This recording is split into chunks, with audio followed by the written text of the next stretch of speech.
Ladies and gentlemen, a warm welcome to all your presence and signification to our gathering, and we look forward for a fruitful, engaging and elegant event. Good morning to all. My name is Taminia. I am studying 7th standard A section. Today my topic is treat elders with respect.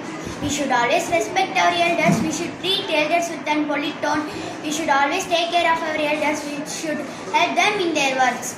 Respecting elders. Respecting elders is a circular for building strong, harmonious communities. It involves showing kindness and patience those who have lived longer and gained valuable experience. Positive examples. Respecting elders sets a positive example for younger generation, teaching them empathy and concentration. For my teachers and my parents and my headmasters, I would like to say thanks for giving for me this golden opportunity. My dear friends, please respect the elders with them. Treat elders with them respect. Thank you.